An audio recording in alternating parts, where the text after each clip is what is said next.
Hey, it's Russ from the Infectious Groove Music channel right here on YouTube with another vinyl review. And this is a subject we've touched on before, but a new pressing has come about, and from the same company that we did a pressing review of before.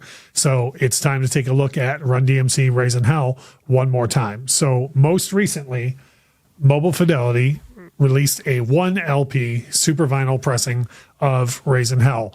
Now, on the channel before, I did a shootout video of all the available versions of Run DMC Raising Hell that I could find at the time. So a link to that video is going to be in the description of this. That took us all the way up to the Mobile Fidelity 2 LP 45 RPM pressing. So this has come out since then. This is the 1 LP super vinyl 33 RPM pressing. So I thought what I would do is break down for you what I think of this all the way across the board.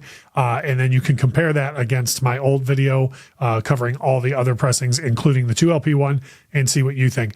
As far as vinyl videos go, if you've been on the channel for a while, I have 4 major things that I look at. And the first of which is packaging.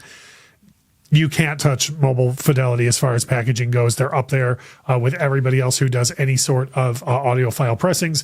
You get really thick cardboard as far as the outer sleeve goes. With this record, they still put it in a gatefold, even though this is the 1 LP pressing. So everything about this is extremely similar to the 2 LP pressing of it. It's just in the single LP instead, and then in a gatefold. But they went with the same color scheme, which if you're familiar with Raising Hell on different formats, CD, tape, and LP, it has all sorts of different color schemes. But this one went exactly the same. As a matter of fact, if you pull a copy of the 2 LP 45 RPM version, you find the packaging is exactly the same all the way across the board, like you say, except the difference is you've got 2 LPs in there instead of 1. So packaging, as always, top notch. I love Mobile Fidelity packaging, and that's where we're at with this same packaging that I've always loved.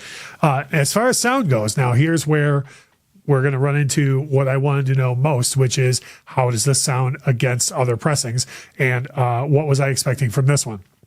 Well, with the super vinyl format, which Mobile Fidelity has used on a lot of their one-step pressings, you would expect it to be dead quiet, and it is. This is a dead quiet pressing, to the point where when I first dropped the needle on it, my wife was across the room from the turntable, and when Peter Piper started, it kind of startled her because she didn't even know that I had dropped the needle at all. That's how quiet the vinyl is.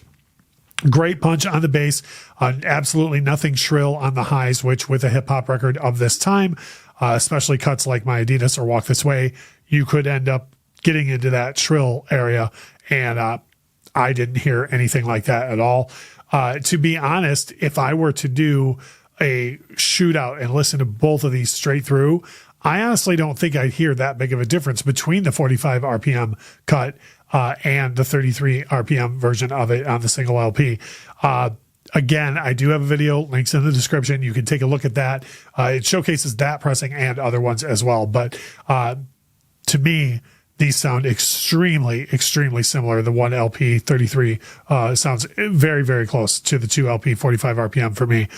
As far as price goes, now here's where we run into a wall with a lot of folks, and I totally understand that. If you're not used to the audiophile market, audiophile pressings, $59.99 for 1 LP pressing can be a lot. Like, vinyl is getting more and more expensive, more pricey all the time. But this is still above what the average, like even what people consider to be a pricey 1 LP pressing is going to be about half this, $30-35. So the price is a little bit higher, but like for me, I went on about this at length in the original video that I did. This is one of my favorite records of all time. And for a lot of us, when you have these audiophile companies doing these pressings of some of your favorite works of all time, it's absolutely worth paying that little extra for.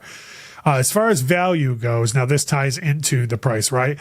On this channel, I never, ever try to say to you, here's how you should spend your money, or here's why I think you should buy it.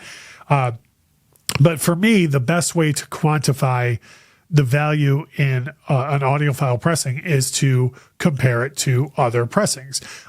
For me, there's really no equal as far as Raising Hell goes. I don't think anybody else in the audiophile sphere has touched this record, or at least if they have, I haven't come across the pressing. So the only thing you can really compare it to is Mobile Fidelity's own work on the 2LP 45 RPM pressing, which is also stellar. So as far as value goes, the way I would point out on this one, the value I see in it is with Mobile Fidelity records, a lot of times the aftermarket goes through the roof quickly, and the 2LP 45 RPM pressing of this is already raising in price, and it continues to go up, and it will probably continue to go up as well. For the difference, which I couldn't hear between the two, I would tell you that the better value is in the 33 RPM pressing for $59.99. And another thing too is that with rap albums, a whole lot of the presentation of it is the track listing and the flow. And one thing that I didn't like about the 45 RPM pressing is that when it's divided up among more sides, it kind of killed the flow of the record for me to flip it more often. So with this pressing, I get, to my ears, the same sound, and I end up not losing the flow of the record. I remember it just like when I was a kid. So those are my thoughts on the Run DMC 33 RPM SuperVinyl Mobile Fidelity pressing. If you want to know more about the 45 RPM version of it, again, there is a link in the description below where I went over that and many other pressings. If this is your first time on the channel with us, please, by all means, drop a like on the video, drop a question for me if you have one, share this around to maybe some vinyl groups on Facebook in case anybody has any questions on this. But by all means, drop a like because that helps the channel grow. And thank you so much for watching.